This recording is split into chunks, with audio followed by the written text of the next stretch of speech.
So if you are starting a clothing line and you want to focus on OEM or private label, I got you. One of the things that people do that really sets them up for failure is not understanding the proper budget for their clothing line. So get out a pen and paper because we're gonna go through it. I am Annie. I am a 18-year veteran of the fashion industry. I've worked in design, sourcing, development, and production, and I'm here to help you out.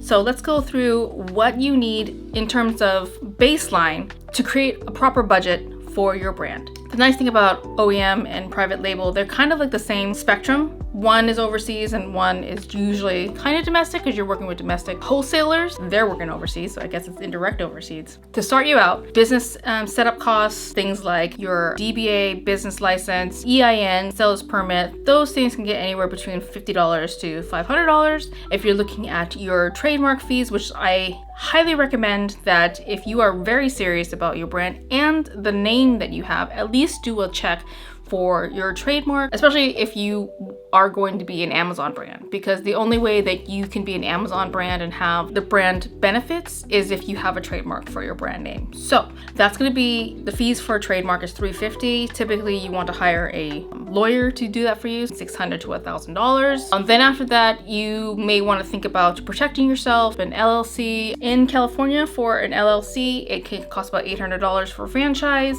$70 for your articles of incorporation, and then $20 for your statement of info, just to give you a ballpark, $1,700. And then after that, when you have your brand name dialed down, you definitely want to, in the very beginning, at the very least, get a domain name. You may not need to get your hosting done right at the very beginning because, you don't want to actually have to pay for the hosting until you can actually launch a website, but at the very least, get your domain. GoDaddy or Bluehost or your shopping platform supplier like Shopify or WooCommerce, you can do it through them too, but personally, to me, I like just having that to be separate. And so that can be anywhere between $50 to $300. And then having your e-commerce platform anywhere from $30 to $300. And then after that, you have your brand identity costs. So there's two ways to go about this.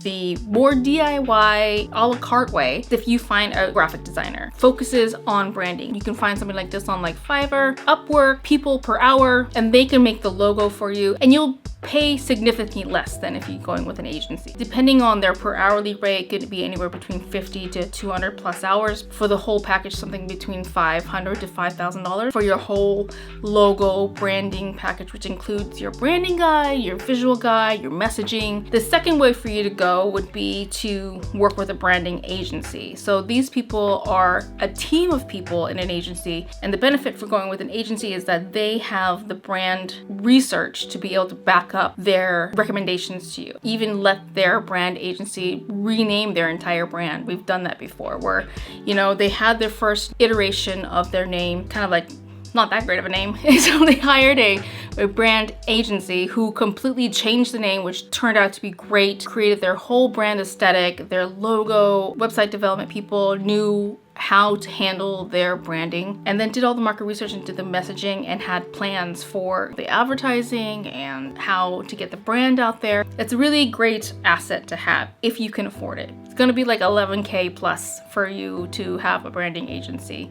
and you really need to scrutinize which one you're going to be working with. So the next portion is going to be product sourcing. As the brand owner, you don't necessarily need to design apparel for your brand. You're going to source apparel from multiple companies. You're going to embellish it some way to make it your own. OEM is better at it because they're overseas, so they don't really care too much if you don't put any graphics on it. Have them put your main label on it, any hang tags to make it your own, whatever your packaging is. If you want to have custom colors, you can tell them what colors you want. If you're going to be embellishing anything with graphics, if you're not designing the graphics yourself, you'll probably want to hire a graphic designer. That could be anywhere between $50 to $200. You're going to be spending money to get samples from factories, right? Because you want to touch and feel them. So depending on how many factories you request from, 500 to 1,000 to 2,000, it just depends, because the thing that's going to eat up your money the most is going to be that transportation cost. And that's why it's nice to work with a fashion consultant or a designer that has an understanding of fabrics, has a lot of factory contacts. You select your styles that you want, and now you're going to the factory and saying, hey,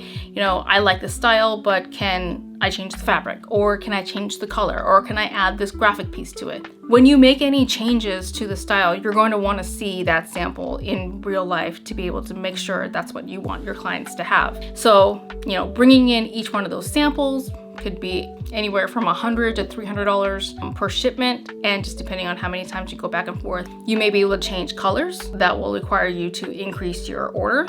And then also if you're adding graphics. So if you're doing OEM overseas, a lot of times those factories will add the graphics for you in the way that you want. If you're doing private label in the US, where you're like going to like a Bella Canvas or alternative apparel, you are just buying their product and then you have to go out and find a screen printer and add your graphics on. There's usually like a $50 screen printing charge and then a per item charge, which could be anywhere between, $2 to $5 or something. And then after that, you have to worry about the shipping again. You have ocean shipping, you have air shipping. It's almost 3 times as expensive. Ocean shipping, it could be anywhere between $2,000 to $5,000 per container, depending on how many units you have. And then you have to worry about your duties charges. So your duties can change at any moment's notice. Honestly, I've had duties change like while it's on a boat, but generally it's going to be like 10 to 20% for US, 12 to 15% in the EU plus the VAT.